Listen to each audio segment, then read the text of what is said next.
Welcome to Moving Conversations, a podcast for movement professionals by movement professionals. If you coach, train, or teach movement, Pilates, or fitness, then this podcast is for you. With more than 60 years of experience in fitness and Pilates, your hosts, Brian Ritchie and Nora St. John, explore the science of human movement, diving deep into the facts, myths, and common misconceptions, hoping to spark thought and conversation about how we view fitness and movement. Now, let's jump into Moving Conversations. And welcome back to Moving Conversations. I'm Brian Ritchie. Joining me as always is Nora St. John. Good morning, Nora. How are you doing? Hey, Brian. Well, it's that pollen-y time of year, so I got a little bit of stuff going on, so I apologize if I sound a little funky, but otherwise I'm great. I've been sneezing us up a storm. One of my employees has sneezed a minimum of 10 times a day, and God. I've been about 5, and it's nonstop, but we keep thinking, when is this going to end? Yesterday and today have been sort of drizzly, and I keep hoping that the water is going to tame that down. Yeah. But what's interesting, we've recorded a lot of these podcasts based on our availability. We've been available a lot more during the spring, which is awesome. We've caught up and we're ahead a little bit. So by the time people listen to this, it's going to be June, July. It'll be summertime. So people are going to be thinking, what are you talking about spring? What are you talking about pollen? You might be at the beach for all we know. Exactly. You might be on vacation. You might listen to this on the plane flight over to Italy, where I think everybody I know is going to Italy this summer again. Oh, geez. That's one place I've never been, and I'm looking forward to it. And someday I think I will. Absolutely. Well, a couple of weeks ago, we talked about assessments. You came into DC and we recorded a bunch of stuff. And one of the things we recorded about was assessments. And we thought it'd be great to talk about it on the podcast, but we did more of a generalized assessment technique, need for it, etc. And I was thinking, well, why don't we get a little bit more specific? Because something that I see in a lot of gyms and a lot of things is postural assessments. Yes, static postural assessment. Like, how does somebody stand? Right? Exactly. Yeah. And I thought that'd be an interesting topic for us to cover. The need for it. Why are we doing it? Is there a need? And what happens when we take that into motion, how that changes the body. Right. So, why don't we go from there? So I'm going to start with a little controversy, maybe. There's been, for some people, like posture is the thing, right? Posture is like, as long as they correct the posture, then that's really the lens into correcting movement and correcting somebody's ability to function well. Yep. For other people, and there's some studies that were like, posture makes no difference whatsoever. And I'm not quoting studies, but there was a lot of discussion about the value of postural assessment versus, does it have a value? Does it not have a value? And I think we need to get into that a bit and then talk specifically about it. But certainly in my experience, and I'm just going to speak from my experience, and Brian can speak from his, static postural assessment is one piece of the puzzle. It's not the whole puzzle by any means, because people can stand in a way that implies certain things about their movement. And then when you take them into a dynamic assessment where they're actually moving, they may look completely different. So, and what you think you saw in the static assessment may not show up in the dynamic assessment. So, but that doesn't mean that static assessment doesn't have value in terms of getting a first view or some first ideas about a client and what you might be doing with them. Absolutely. I find the same thing. First of all, anytime we do an assessment, and we covered this in the assessment episode, we're people pleasers. So you have someone stand there and, I try and make them wiggle and march and do things and then just relax your body. Well, you see that they feel like they're being watched. And as soon as someone's watched, they get taller, their shoulders go back. And I'm like, relax, stop correcting yourself. And it's almost impossible not to want to correct that to a certain degree. And now, absolutely. To be honest, they can try all they want. They're never going to get perfect posture. Some bodies just are not going to attain that because they've spent so many years in bad posture that they can get closer, but they can't get perfect posture today. Maybe a year down the road or after some intense work, possibly. But just taking a look at their posture, at least from my point of view, I find it a helpful tool at the beginning, just Mhm. because I can see what what stands out, Yeah, exactly. what major stuff. Like you talking about, what is it, the 10-foot rule or the 10 Yeah, seconds, the 10 feet rule or whatever it is, right? Where exactly. it's like, what do I see when and a couple things I want to say about that. One is very often I'm doing that static postural assessment without telling them what I'm doing. Yes. So, for example, I'm just saying, hey, just stand there for a moment, or take a walk around the room, or something, or go over there, or I'm watching them when they come in, because I'm actually trying to catch them unawares. I'm trying to Yes. catch them, when they're like, or maybe ideally, if they're standing and talking to another client, that's my best bet, because that's Yeah, typically when they're kind of more relaxed. They're also, their energy is coming out the way it would be coming out if they're talking to somebody, and mhm. that's when I really see it. So a lot of times, yes, I may do it more formally, but I also try to do it surreptitiously, because that'll I often like give me that. more information. I like that, and yeah, it definitely, definitely. If you could even keep them talking, Yes. I'll sometimes say, Yeah. and I prefer to do it from behind rather than in front, because people can Yeah. sense that they're being watched. Yeah. So I'll Absolutely. say, face yourself in the mirror, and I'll look like I just need to jot something down. Exactly. Yep. And I'm actually looking at them going, Yep. oh, duh, duh, duh, duh, duh, duh," and Yep. again, Yep. 10 Yep. seconds is not long. It's usually when I say, okay, now turn to the side. And they're like, oh, and that's when they realize they're being watched a Right. little bit. And Right. I've tried to walk around them a little bit, Yeah. but that's usually when they realize, and it's like, oh, and you see them begin to pull their head back and their shoulders back and whatnot. Yep. And again, I just say, just relax. It's just, to me, it's a snapshot of Yeah. today. Yeah. Of this moment. And Yep. that's the important thing to remember, of this moment. Yeah. If I took this a week ago or Yep. a week from now, with or Mhm. without exercise, I may see something different based on how they slept last night. How many times have I had a client come in and their head's cocked a little funny? And I'll say, everything okay? I said, man, I just slept funny. My neck is a little, Mhm. but because they have their head cocked a little weird, all of a sudden, if I saw that in a client of during a postural assessment, I may, oh wow, look at What's that. going on there? Yeah, what's going on there? What's happening? But it may be very temporary. Yeah. One other thing that I really wanna pound on a bit is there is no perfect posture. All right. There No. is not, like, one of the real challenges I find in a lot of postural training and things is there is this, this plumb line magical, everybody should look like this, Yeah. implication under it, that is just wrong. I mean, really, Yep. it's just wrong. Because I've worked with a million people with a million different structures that are not ideal posture in any way, that are very functional to high level functional. I think about I mentioned this a lot, but I think of a lot of the swimmers I've worked with, except with a lot of Mhm. synchronized swimmers and competitive swimmers. Their posture is kind of funky. Mhm. Usually their static posture is often a little funky, a little odd, but that works for them in terms of being high level performers.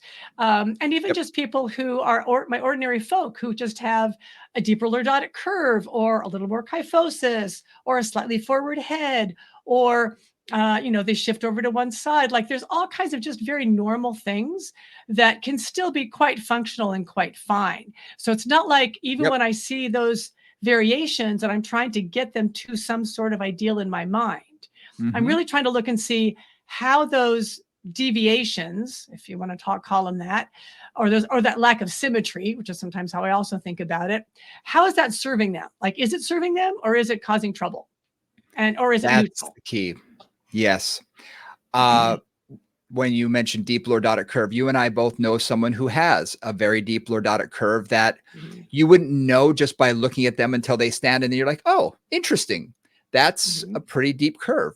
And we've seen Mhm. people with kyphosis, we've seen people with forward head carriage. And what I always do is I look at all these things and I mark them down. Yep. And I'm now going to compare and contrast in my mind with the things that they've talked about.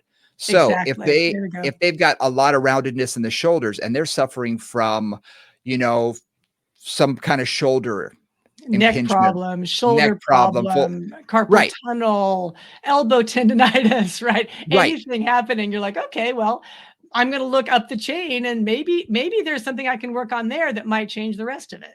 Exactly. Exactly. And that's what is going to do it for me. If I Yeah. see that they have a big sway back posture where their rib cage sits behind their hip bones when they stand, okay, that causes a lot more compression and it changes their center of gravity. Okay, their hips are shoved forward. They've got low back pain. I Mhm. wonder if that could be contributing to it. I'm Right. not going to, and again, it's not my job. I always say we're sort of body detectives. Yes. But at the same time, it's not my job to diagnose. It's my job to notice and say, well, maybe, maybe not. But Exactly. it's a place to maybe start. And if we begin correcting some of that, oh, the pain's going away. Okay, I may be on the right track, or it's not touching it at all. Well, okay, it's might be It's something fine. else. Yeah, it's exactly that. I mean, that's what our work always is creating a potential hypothesis.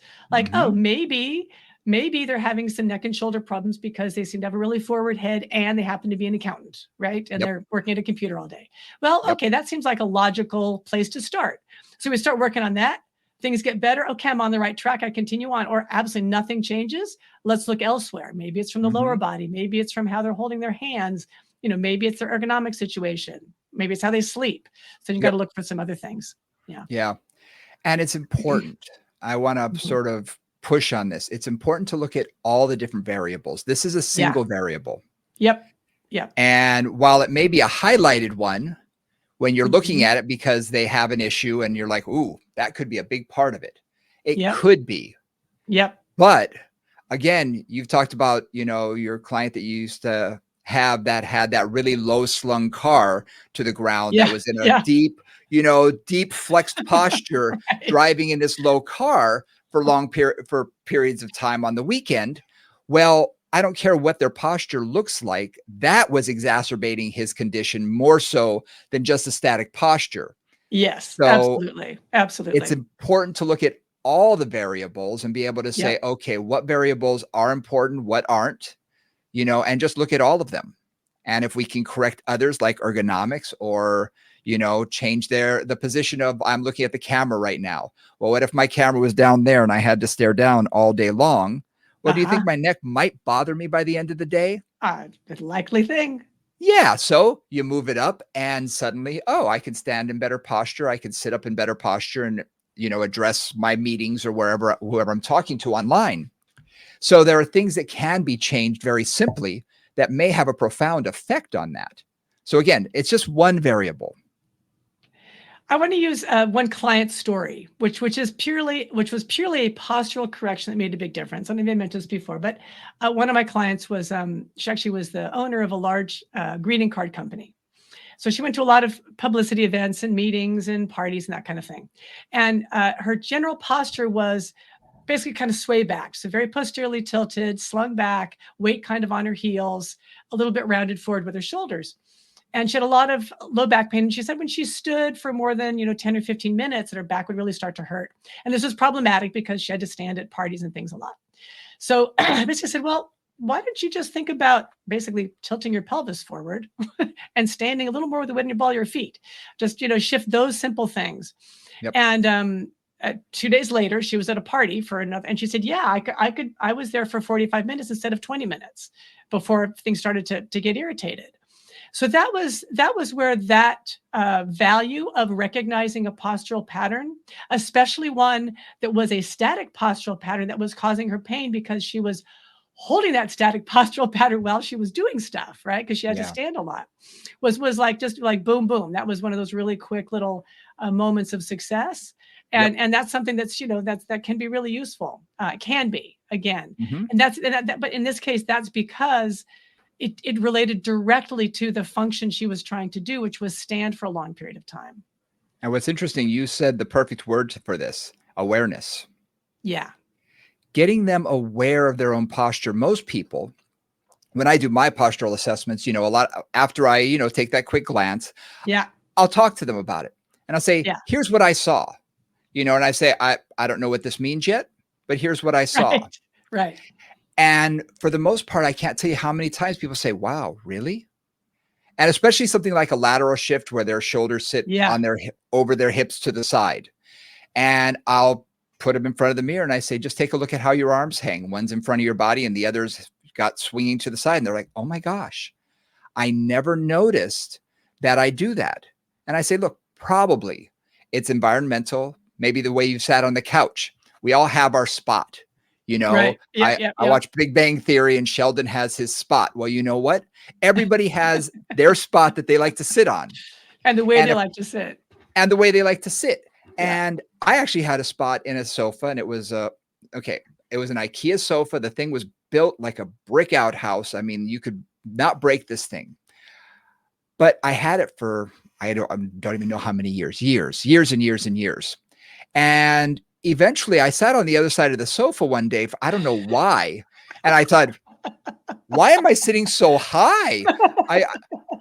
And then I actually tipped the sofa over and went, wow, over the years, that part of the sofa had dipped down. I had actually literally bent some of the bolts. I mean, we're talking years and years. And it caused my whole body to sort of lean and shift over onto the arm of the sofa. It was very comfortable. Yeah. Right. But did that affect my posture? Possibly. Absolutely. Yeah. Because Yeah, I would yeah. spend an hour, 2 hours, whatever it is at night, sitting there watching TV or whatever. Yeah. And it's the same thing with women. I find women sling one hip to the side Yep. more than the other if they've had children, because one side is Yep. where they carried that kid on their hip for years. Yep. And their kid's now going to college, but they still have that shift. And if they don't have kids, it's the purse. It's the You know, purse or women the carry backpack purses or the backpack, and they tend to carry it on one side, and then their ribs will just shift over to that side, and yep, you know, all those little things. yep. And it's really they're unaware Yeah. of where their body is in space. I mean, most people are. If you ask them, they really don't understand. And when you put them into their body, and even just asking something simple, you could try this with your next client when you see them, or you could try it with your spouse. Just say, where's your weight on the ball, on your feet, on the Mhm. balls of your feet or in your heels? And you're going to see their eyes will shift up to the sky, and they're going to be like, let me think. And it's like, wow, really? You have to think about that. It's not just an automatic, because they don't know where their body is in space. I would use a funny example here, because, you know, Mhm. we're on video, and there's always, like, you know, improve my appearance on Zoom Yeah. videos. And I feel like we have that filter in our mind. Yeah. Many of us. I mean, some people see, you know, something much worse than they are when they look in the mirror, but a lot of people look in the mirror, they remember how they looked when they were 22, and somehow that's still the image that comes up. Right? Because you know, more than one client, like a really many, more than one client, I've started to talk to them about their posture, and maybe they're very forward head, or they're very round shouldered, or whatever the situation is. And they come to me a few days later or something, and they say, wow, you know, I was walking down the street, and I happened to catch a glance in the mirror, right, in the window, in the reflection in the window, as I was walking by. You are so right. My posture is terrible. But even if they had seen that same picture 100 other times, They'd I really register. do think we just put the filter in, and it's like, I look great, or whatever it is, or they just don't see Yep. it. Right. So awareness is definitely key. Like, what am I doing? Where is my body? I don't know. I mean, most of us don't spend much time thinking about it. I was talking with a client who had that exact thing happen to them. But you know how some stores have a 45-degree window as you're going to walk into the store? And as Yes. you're walking by that 45 degrees, if you glance at Yeah. it, well, suddenly you're walking into yourself. Right. He Right. actually told Right. me he saw that, and he started to get out of the way for the old man walking toward him. And Oh, he that's said, so cute. I Yeah. can't believe. And then I That's realized me. that was me. He said, Yeah. I don't see myself as that. And I mean, yes, No. the No. guy was in his early 70s and whatnot, but in his mind, he felt in his 50s. He felt still young Exactly. and fairly vibrant. Exactly. Yep. And then, Yep. but Yep. he's like, I guess I'm not that guy anymore. I was like, well, you know, that's a good realization. I'm not 20 anymore either. So So exactly. I mean, this is just the nature of it. So getting aware of posture is one of those, you know, important things, and it really does help you to understand where you are and what you're doing. So yeah. let's talk a little bit about what we see in a postural assessment, what we're kind of looking for, and what some of it means. Okay. Right. So first things first is I always look for just general symmetry, and I'm Mhm. usually looking front and back, symmetry across the midline. And one of the things I say about symmetry is, and there's been a lot of studies about this, humans have a very natural appreciation for symmetry. Yes. That our eye will, like, there was, I quote this study a lot, but basically they had somebody sitting in a room, presumably, and they would flash very, very, very short images of faces, a whole bunch of them in a row. And they had to push a button that said that face was beautiful, that face was not beautiful. Mhm. And they're like within milliseconds. And basically, when they correlated beauty and not beauty to the faces on the screen, symmetry was beautiful and non-symmetry was not. Yes. And that they made that judgment within seconds, within like less than seconds of seeing an image pop up. So our natural ability to recognize symmetry is built in, it's hardwired. So, Mhm. you as a movement professional, you movement professionals out there, this is not something that you may have to pay attention to it, but it's not something you don't innately have. Mhm. Right. So when people say, how do you see that? Because people, I'm sure I know people, I've seen people ask you, how do you see that? How do you know Yeah. that? And people ask me that too. And it's like some of that is just paying attention. Like you actually Yep. have an ability to see that. All of us do. You just have to pay attention and recognize it. Yep. No question and that's one reason why that lateral shift when you're looking at someone from behind and looking right to left side, you can see, well, one side is either tilted up or one side is very different than the other. Right. And The it could be shoulders high, or there's more yeah, space between the ribs and the side and the arm on one yep, side, or there's or their hips hips are sling out shifted to out. one Yep. side. Yeah. All those. Yep, or a foot, one ankle is turned in, or the knee is Yep. turned in. All of these things we can see, and it's sort of, huh, okay. And these are things, again, we're not diagnosing, we're not doing anything. We're just noticing. Yeah, exactly. Just We're paying attention. And, just paying and, attention. and in my notes, it's like, I have a little, I have outline of a person, front, back, and side, just a little like outline. And I'm an arrow drawer. So it's like, arrow head Mm, going forward, ribs going back, deep curve, a rib shifted to the right. Like I'll arrow the whole thing. So I just get a sense of where things are in their body relative to, some mythical plumb line. exactly.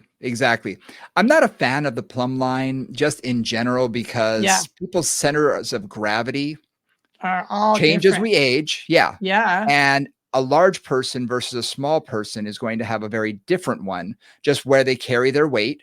Yeah. Because if I have more weight anteriorly, I'm going to probably shift posteriorly a little bit just for counterbalance. Yep. Someone who's more muscular is going to be different than someone who's very slight. Mm-hmm. So we can't just take that plumb line and apply it to every single person. Mm-mm. For me, it's more of along the lines of, do they look fairly straight when they stand to the side? If I'm looking from the side, front to Yeah. back, do Yeah. they look pretty straight? Or Right. does their head really look like it's forward? Or do their Right. shoulders really look rounded or something like that? Or their Again, hips really what's up? back or something, right? Whatever, like just a rough, because it's also, the plumb line implies that all of our structures are the same. Mm-hmm. And one of the things that I always think about with the plumb line is, and this is, looking at the rib cage, for Right. example, right? I mean, if somebody has a deeper rib cage front to back, there's kind of that center of balance is going to be different over their pelvis, and somebody who has a very, very shallow rib cage. Right. Or less, if their spine, all those things are just going to change where that center of gravity needs to be for that particular client. Yep. Yep. Yeah. And I mean, you and I use each other, Yeah. because That's a we're good very example. different bodies. I've got a gigantic rib cage. You've got a much smaller rib cage. Uh-huh. My pelvis is like out here and yours is much more narrow. And so seeing two different bodies, side by side, you can really see, and even when we had your brother in, when we were doing the Yeah. The assessments low back here, assessment. Yep. we were very different standing there where we're both nearly 6 feet tall. I'm a little over, he Mhm. was we were similar-ish in height, Yep. and how we carried ourselves, how long torsoed, Yep. long-legged, how we Yep. carried our bodies Yep. really was different. And you can't compare the two of us. It's just not going to work. No, and this is one of those things that it's actually kind of obvious, but not always acknowledged, which is there harmony within that structure? Mm, Right, because and this gets to that kind of it's not really woo-woo because it's not actually woo-woo. If you look at a structure that looks at ease in standing, right? You'll just look at Mhm. it and it's just, they're at ease, they're comfortable, they're relaxed. You don't see any stress building up anywhere. Other people you look at and even just standing, you see like, like low back tension, or you Yep. see shoulder tension, or you see something else that looks, there's just stress in the body, right? They're just not comfortable standing there, or their knees are really locked back and hyperextended, for example. Yep. So you'll see those tension moments, and some clients you don't see any tension moments. Yep. And again, that's tuning in, that's paying attention, but it doesn't take much observation of just ordinary folk. And one of the things I love about postural assessment is you can do it anywhere, anytime. And Anytime. when I was a new teacher, I used to live in Oakland, and I was there was a lake, Lake Merritt, I used to live next to, and I would just go down and sit on a bench and watch people walk by. And you see everything, and you see the bodies that look really just harmonious, and everything's moving smoothly and graceful, and the bodies that are so awkward, you're wondering how they actually are getting around the lake. Right. Yes. And that it doesn't take much to notice that. You just have to like pay attention, and you recognize that body's moving well, that body's not moving well. Yep. Yeah. Yep. I tell people that all the time when instructors come up and they want to know how I see the body. It's like, okay, go to the mall. Yeah. Go Start go looking. to the lake. Watch. Yeah. Well, what will if I don't know the person, I won't know what's wrong. I say, you don't need to. No. Just watch, Yeah. because just looking at the body, they rotate easier to one side than the other. Okay. Yep. That doesn't tell me anything. It Yep. just tells me what I see. Yeah. I jot it down. Yep. And in looking at posture, it's the same thing. So I see a rib shift to one side. Okay. Jot it down. Interesting. It's interesting, Interesting. Like note you this know, up. Note. Yeah. and what I find the postural assessment does more than anything else, and it goes back to your symmetry when you're looking side to side, front to back, is just I'm looking for muscular imbalances, because Yeah. you can see, especially in the spine, if I do see a rib shift, it's like, okay, when I have them in all fours, or if I have them lie on their stomach, I'll be able to, sometimes put my hands on their back and see if one side of their erectors is really inflamed, is really more pronounced, more Hypertrophy, hypertrophy. whatever, is bigger in some way. Yeah, it's a bigger, Yeah. it's a bigger tenderloin. One side has more meat. You're feeling that. You're like, okay, this side's a little bit bigger, but that might tell me, okay, I need to work on stretching this side a little bit more, or strengthening the other side a little bit more. And knowing those muscular imbalances in my brain is just like, okay, we just need to balance out the system to try and create that harmony. Right. And again, with rotation, maybe they rotate really easily to one side, and the other side, bonk, they stop. Okay. I wonder why. Let's see, can they even rotate? Oh, they can. Okay, let's start focusing a little bit on that, or whatever they need for their body to get that way. And when you mention harmony, it's interesting you say that. I had a client yesterday who, she has a very interesting body in that her shoulders are way up high all the time. Mm. She's having cervical issues, but it's like her tension level in her neck, in her cervical, in her scalenes, and everything never, ever, ever lets go. Even at rest, even, I couldn't, for the life of me, if I push down on her shoulders, they're not going down. It's almost as though that's just where her structure is. But with all the other issues she has cervically, there's something telling me that there's probably overly tight, and we work on flexibility and mobility and all of that, as well as some strengthening of the right muscles. But in looking at it, it was sort of, why is it so elevated all the time? And it just doesn't want to go down. So it's just one of those things like, interesting. Yeah. And again, I've had her for a while, and she's experienced more discomfort in her neck since traveling and things. So we're focusing a little bit on cervical issues more now. So it's like, okay, again, I don't have to know why, but I noticed it again. I jotted it down and I said, okay, let's see where this is a month from now when we're doing supposedly the right things.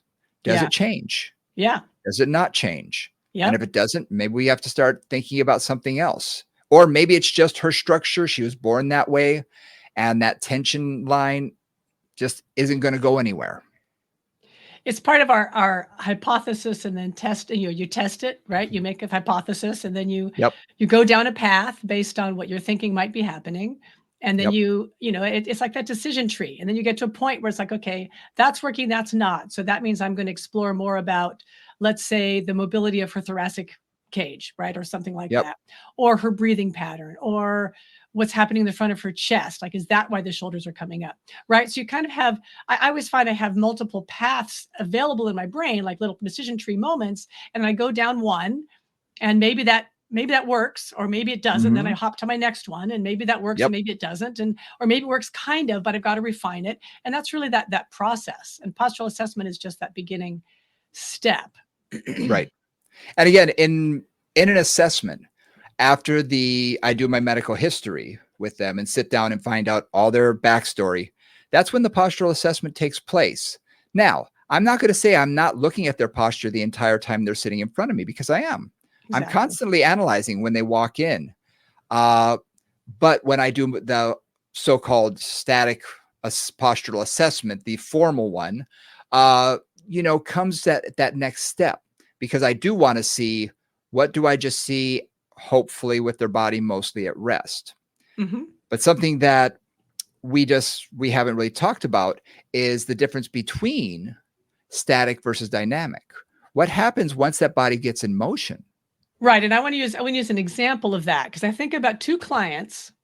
I think about two clients, both of whom in the static assessment, without knowing anything else about them, Mm-hmm. they were both relatively kyphotic, shoulders forward, head forward. Mm-hmm. So if I was just to put them in, if I was to put the two of them side by side, I would consider the pattern quite similar.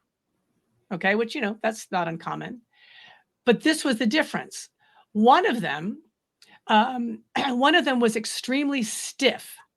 So her kyphosis, like she could barely, in terms of the mobility of her spine, she really couldn't straighten up. Like she really didn't even have neutral thoracic extension.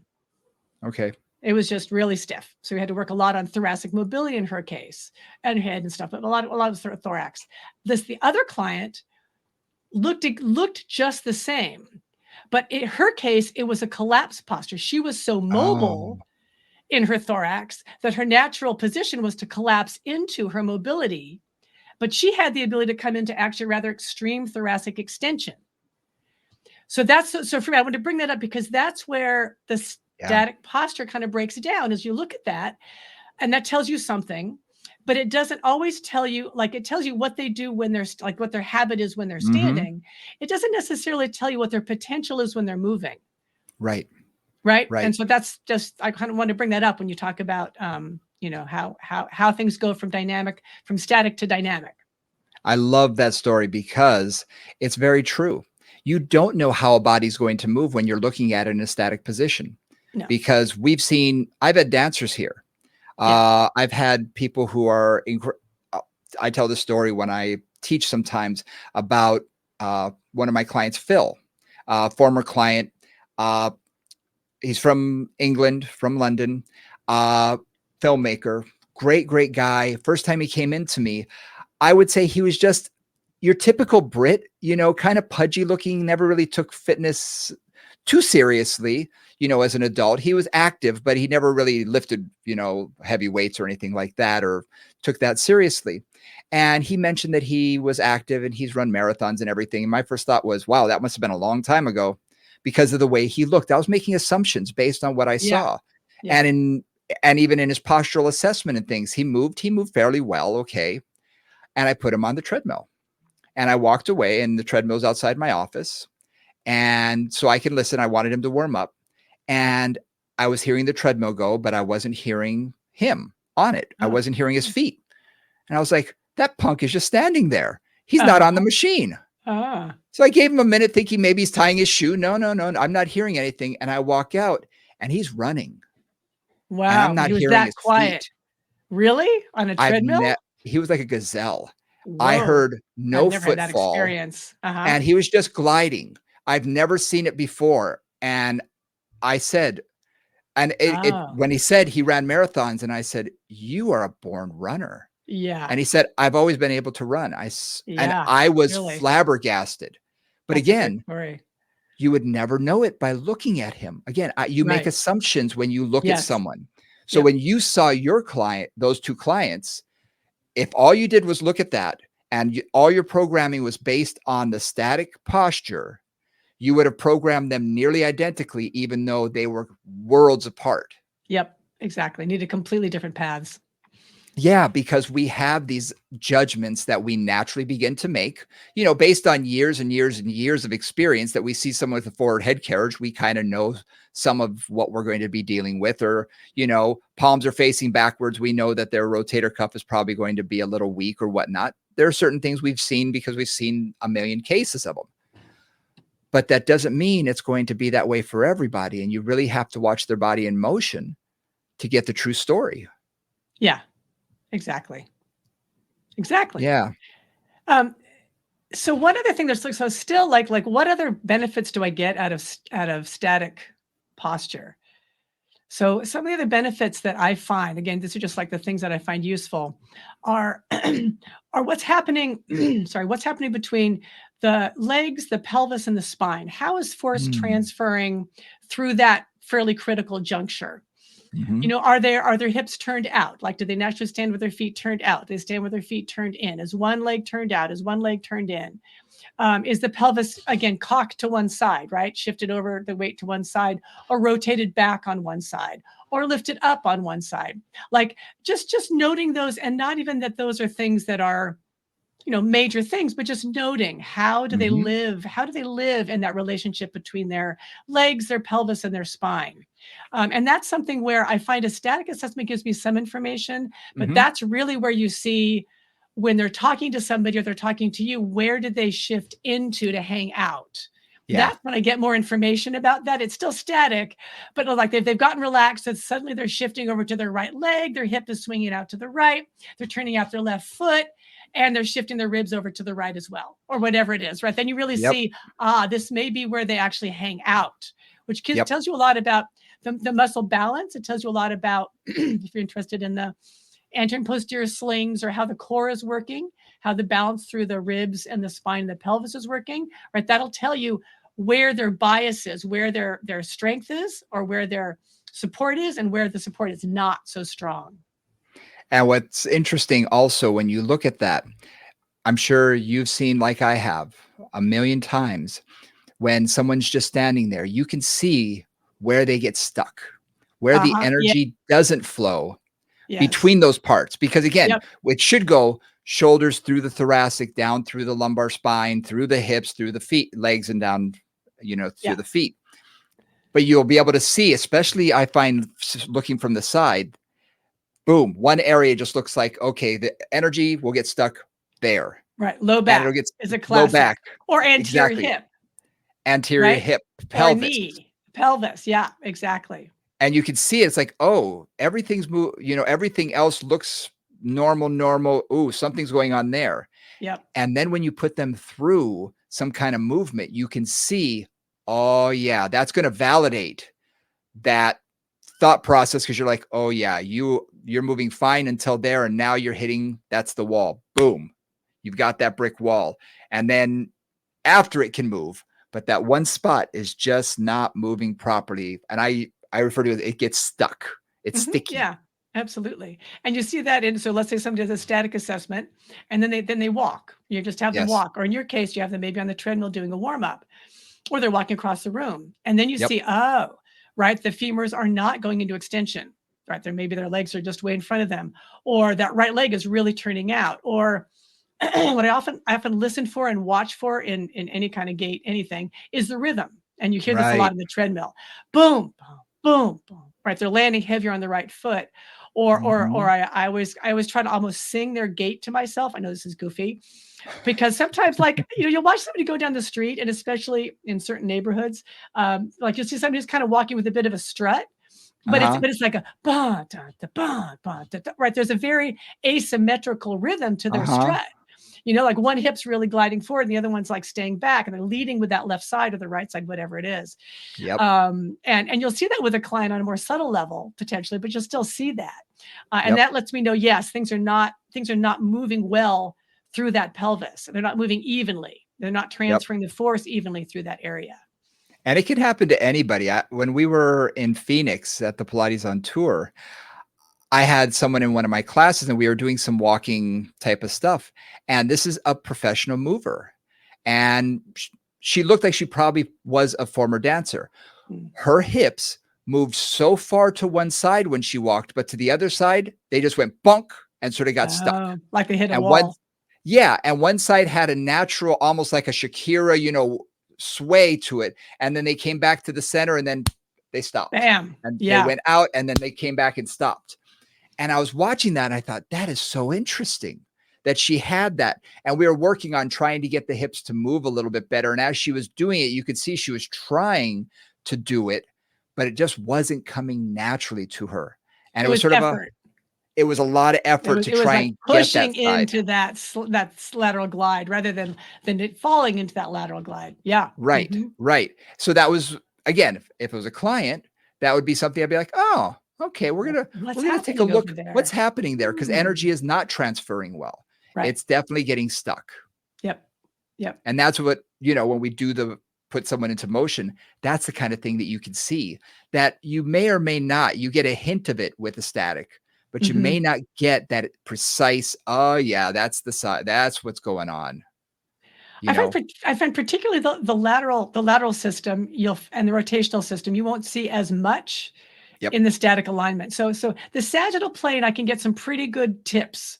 They've got some mobility in their thorax, they've got no Mhm. mobility in their lumbar, they're anteriorly tilted. Like all those things are going to, they're hyperextending their knees. Those are Yep. all going to tell me something, and those are really easy to see in a static assessment.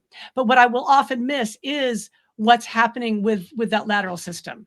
Yeah. I mean, sometimes a next step that I'll sometimes do is just have somebody sway in place, both feet on the ground, hips to the right, hips to the left. And almost immediately you'll see something like that with a lot of Yep. clients. Like they go to the right and then they run into the left. They go to the Yep. right, boom, and they don't go to the left. Or vice versa, or they don't go either way. They're just stiff in both sides. So thinking about the lateral system and then rotation really is what I'm looking for a lot when they are doing something like running, Yep. or walking, even just walking. Just is there mobility of the thorax? Do they rotate? Because a lot of clients, especially some of my older clients, just have stopped moving their thorax altogether when they walk. Right, their legs are moving, but their torso is staying quite still. Yeah. It's interesting you say that. One of the things that I'll sometimes have, especially with my older clients too, are just standing hip circles Yeah. or Yep. side Yep. to side, Yep. because you're going to find that I used to do it on the ball, sitting on the ball, because the ball gave you that motion.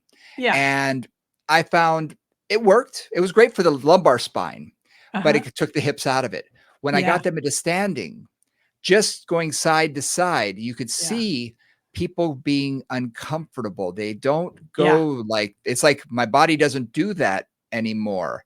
And Yeah. then you try and have them circle, and it's like, I just want your femurs to be rotating in the Yep. sockets They're like, gently, what? however big you want the circle to be. And they're looking at you and they're thinking, how do I do this? Yep. I'm not a hula dancer. What are you making me do? Exactly. And I'm thinking, wow, you can't do this. And they may be in their 40s. It's not as though they're in their 90s, you know? And that's Yeah. sort of a, okay. But again, it's just putting them through that motion. And like you said, you can't always see that in a static. In No. the static, all you can see is they look symmetrical right to left. They look symmetrical front to back. Their weight seems to be balanced. Okay. So again, I might think, oh, they're probably pretty good. Then you have them shift side to side. And you're like, ooh, something's going on there. You have Yep. them do a circle and you're thinking, wow, you go one direction really well, but you sort Yeah. of do, instead of an ellipse motion, you're kind of doing a half circle. Okay, that's a different. All right, so you're That's making an interesting. amoeba, like that. We're sort of like an amoeba. Like we're not getting circular. We're kind of getting, or a funky starfish. It's like whoa, Exactly. yeah, Exactly. So yeah. So I find that motion is just as important because it tells me what's going on. So for me, the static assessment And, we've got a few minutes left. I just briefly want to say what I sort of look at when I'm looking at the static. Yeah. You can tell me what you look at from the back as well as from the side. You said you look at symmetry. I obviously look at that, but I want to look at the head. Does it tilt Yep. side to side? Where is it? Yeah. Shoulder is Yep. one side higher than the other. Yep. Yep. Is there a curvature to the spine, a C curve, an S curve, or a lateral shift? Yep. And sometimes I'll even run my finger down their spine just because they may have a baggy shirt on or something It's like not that. always easy to see where the spine actually is. I mean, people No. wear clothing that is very, very unrevealing for the spine often. Yeah. And once you sort of touch the spinous process, you can pretty much feel if it's going to move.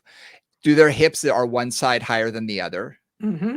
I look at their knees. Are they turned in? Or turned out. Turned out. Their feet, are they really bowed in? Are they, Yep. are their ankles shifted in? So I look at that from behind. And again, you can do that quickly. And from the side, forward head carriage, rounded shoulders, sway back posture, anterior pelvic tilt. I even look at abdominals to see, do they just let them hang out? Is it just Right. that they have no Yep. control? So it goes into a lordosis because they have no abdominal control, Right. and Yep. go into that anterior tilt. Do they lock their knees? Yep. So these are just the things that I glance at for me that I see from the side, from the back, that give me that quick snapshot. Then I'll take them into specific movement patterns where will tell me more. And often what I saw in the static will either be, confirmed and validated, or, like your person, oh no, they have a lot more range of motion than I thought. They just need a lot more stability, strength, whatever. Right. Right. Exactly. Postural. Choosing a different posture instead of relaxing into their collapsed position. Yeah. So exactly, symmetry where the ribs are relative to the pelvis, where the pelvis is relative to the feet. All those things. Just getting a sense of where they hold themselves. But again, typically in a static assessment, their legs are together, or at least they're in the same plane with each other. Yep. One is not necessarily turned out. So I watch that. And then again, I really do like to see if I can catch them getting more relaxed. We have a longer conversation. Maybe I'm standing in front of them. We're just chatting about this. Just say, tell me a little bit about your story. So, we finish whatever we're doing at the desk, and then we stand up and start talking. Tell me a little bit about da-da-da. Let's have them chat with me for a moment or two. And I'll watch them then relax into, okay, what I would think I was seeing in their static, where the ribs shift to the right, their hip, there they go. And that right hip's now turned out. And then, okay, that tells me a little bit more. Again, in a very simple way. I like that. Yeah. No, I like that. And I think I do that unconsciously without even really realizing it. I know you do. I've seen you do it. One thing that I tell most of my clients, and this I find, the first session, I say, look, I'm learning a lot about you. Today is my official assessment of you. But our first session is going to be an assessment as well. Yeah. Yeah. Because I said, we are people pleasers. So that first assessment, chances are you were trying without even knowing it. You were trying to please, you were trying to do things correctly. What your brain tells you is correct. Yep. But the first time I start putting them through specific exercises is when their brain is now having to function on a much different, higher level of doing it properly. Now I'm going to see a lot more. Absolutely. And I might see them relaxed, and I might see them, do they just collapse when they sit in a chair? When they stand, do they sort of automatically hang out on one side? When they're lying down, do they have a huge arch to their back, or does their back automatically flatten completely? Where's their head? Where's their neck? All of this kind of stuff that the first time I put them, they're going to be in good control of their body, or as good as they can be. But that first session tells me so much. And that's where, I for the Advancement Principles program, we talk about assessorcises, which is basically a lot of the exercises you will typically teach a client on a first session anyway. Yep. If you're trying to just understand where their pelvis is and where their legs are and what their mobility is and what their strength is, all the things that you do, those are generally, I could think of many of them as assessments and exercises. And that's why that second time is always it. I also say, and I say this to, when I'm teaching students too, is like that first time, whatever that first assessment is, that first day you're with them, those are all just like, note to self, maybe, maybe. It could be Yep. that day. It could be, again, they're trying to please you. It could be something else. And then, it's not till I don't really commit to my understanding of that until I've seen them for Hmm. 3 or 4 times. The other thing too, um, and I'm thinking of one particular situation here where I had one client who their idea of what was correct. So when they were trying to do the right thing, it was not the right thing. Yeah. But and this was interesting. It was a client who was actually in a core line class, an instructor, and she had been taught from a young woman that when you sat down, you shouldn't fold at the hips. So you're trying to do a squat with a straight back, Wow. which she was told was more ladylike. So for Okay. her, a squat was not acceptable, like a regular Hmm. old squat, right? Where you're folding at the hips and the knees and your shoulders are over your knees and you're leaning forward. Like that was unacceptable to her feeling of what was proper movement. Hmm. So that was just interesting to come across because occasionally I found that too with postural assessment, that somebody who's brought up a particular way or has a parent who bugs them or a drill Hmm. sergeant like pulls back into military posture when they're Yep. being looked at. They really shoulders are back and neck is back, but that's not where they live. Right. That's just because that's their idea of what, and sometimes that's not the correct posture for them anyway. Right? Yep. Because they flattened out their neck, they flattened out their thoracic spine, and they've created a lot of tension that they don't need. So there's that little piece too. Just what is their belief system about what's correct? Yeah. Yeah. Something else to think about that I want to throw out here. In science, we have something called the learning curve. Yeah. If you have someone do something for the first time that they've never done before, their Yeah. brain doesn't know how to do it. Nope. So you have them do a squat and they've never squatted before in their life. Yes, they've gotten up and down off the chair and all that sort of thing, but they've never done a formal squat. Right. They never So, thought about it that way. right. So you ask them to do it and it looks horrible. Well, in a month from now, after you've had them do squats semi regularly, suddenly they do it a whole lot better. So, judging that assessment, when I was working, doing lab work at the University of Hawaii, we would have everybody come in and perform the test. I did something called the Wingate test, which is a maximum exertion test on a bicycle. We would have every single person come in, and the first time they did it, we would mark everything down. We would make it seem like they were really doing it for real. And they were, but it was to get that learning curve out of the way because every single Mhm. person to a person got better the second time. Yeah. So we just told them we have to do it twice. And they're Yeah. like, oh, okay. So you're going to come back next week and we're going to do it again. Okay. Perfect. But that second time, now we actually recorded the information Yeah. and there was a big difference. Yeah. And that was sort of a real eye opener for me. So when you talk about exercises, there have been many times that I've taken an exercise that I would use as an assessment. But as you teach it and as they get better at it, well, guess what? The next time I assess them, man, you've improved. Well, of course they've improved. They've Right. gotten better. They've gotten more efficient. Right. Motor skills have occurred. And if I'm teaching something as an exercise, I'm trying to see what they do without direction, without coaching, without knowing what they should do. Exactly. I mean, that's kind of that's what I think of the assessor piece as opposed to the exercise piece. Once I Yes. start coaching it and working on it and bringing their awareness to it, it becomes an exercise. It may be an assessment in a sense, but it's no longer the same that I would start with. Yes. Yeah. Absolutely. And that's something to keep in mind too, is when you are assessing somebody for the first time, don't over cue. See what they want to do naturally. Yep. Because if you do over cue, you're changing what they're doing. So if I Yeah. have someone squat and I want to see whether or not they shift from side to side, forward or back, do they have internal rotation of the femurs? All these kind of things are something that I'm going to look at with that. And we'll go Mhm. into, different exercises at another date. But you're looking at all these things. Well, if I'm telling them how to do it properly and you want to keep your knees apart, now balance on both feet now as you do, I've changed everything. Yep. No, if I'm doing this assessment, it's like, okay, I'm just gonna have you squat. And now if they look at me like, what is a squat? I might just kind of do just, I mean, I might do one. I Demo might it. just, Yep. I might just demo it pretty quickly, just like, just come on down like this. And Yep. that's all I'm going to do.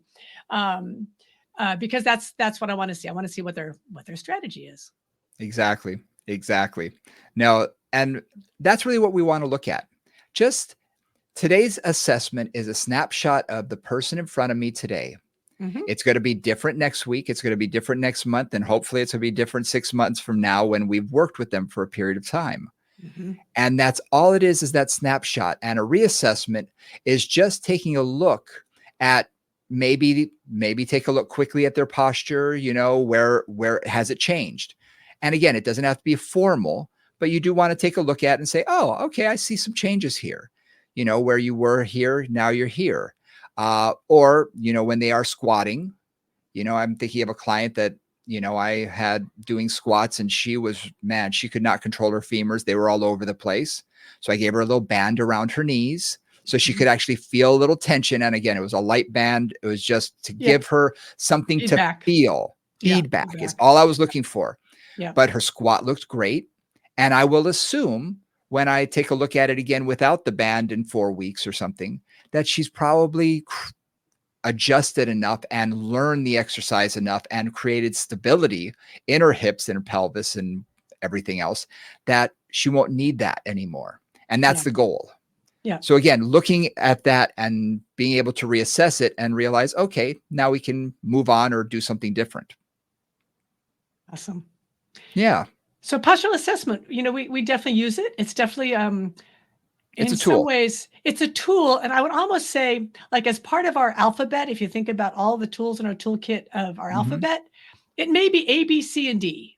Yeah. Right? Like, it is part of the alphabet for sure. And it's a very useful part of the alphabet. Maybe I wouldn't really even call it the vowels. It's just like a few letters, right? I'm It's a couple letters. Not that valuable, but it's a key part of what we do. And again, that's oftentimes where you can reassess and see the changes, where clients see the changes, and maybe posture is their critical issue, and then you're really going to work on it. Maybe there's other things that are more their critical issue, or other things you need to address to get their posture to improve. So it's also looking at what is the role their posture is playing in their situation, in their condition, in their function or their activity. It may be critically important to what they're trying to do.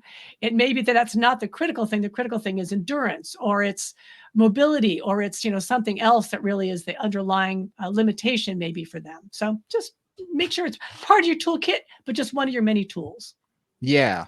And this is going to be part 1 of 2. And I say that because I think our next time we talk about posture, which will probably be next week, let's talk about the kinetic chain. Let's talk about what muscles actually affect those changes. Because now that okay, here's what I'm looking at, here's what I might see. Okay, what are we going to look at now? What exercises and what muscles, and why, when I work this muscle, does it affect that postural change? Oh, that's interesting. I'm working my hips, but suddenly my shoulders are further back and I'm rotating better. Interesting. So let's talk a little bit about the kinetic chain, how it can affect posture. Yeah, which joints and which muscles change things. Yeah, good. Yeah. So again, part 1 of 2, we'll hit that next week. So you'll have a little bit deeper understanding of where to go and what to do with your client once you see where their posture is, and what changes can we make, and maybe what changes should we make. We also have a really exciting guest coming up, Karina Theck, who is a specialist in scoliosis and has a scolio Pilates program that she runs, is going to be joining us as a guest. So we're really excited to have her, and just to talk about scoliosis, which many of you have requested, and which is a hot topic for sure. Yep. And depending on when and depends on when this lands. Honestly, I'm thinking of pushing her up, so we may actually put this may be after her. This may be after her. There's a possibility, because scoliosis is such a big deal. And again, we just talked about assessing posture. Scoliosis is huge in the postural community. So it's something that we really want to touch on, and we wanted to bring a professional on, someone who deals with it on a regular basis, that's their gig, so that we can learn a lot more about it. So stay tuned for that. And maybe it was before that. So if you hadn't heard it and it did come out before, go back in the archives and check it out. If you have any questions, comments, like I said, people have been hitting us up about scoliosis for a while, and they do so on our email, movingconvos@gmail.com is the best way to get in touch with us. You can check out our social media pages. Moving Convos is on Instagram, Moving Conversations on Facebook. You can also see Nora's and my personal socials. If you go to the show page, it has all of them listed down, or just on Instagram, type in our names, will pop up usually. I'm under Fit for Life DC. I think you're Nora.stjohn.7. Something like So that. Yes. something like that. So yeah, so check us out. We're going to be posting a lot. Things are going to be changing over the next few weeks, social media wise. Hopefully you're going to see a lot more of us, and that'll be nice. So please like, subscribe, comment. That's really important. Comment. If you like something, say, I dig this, like it, love this part of it, or would love to see more on this. The comments really help in the algorithm so we can get seen by more and more people. We'd really appreciate it. Thanks, guys. So for Nora St. John, I'm Brian Ritchie. We'll see you next week.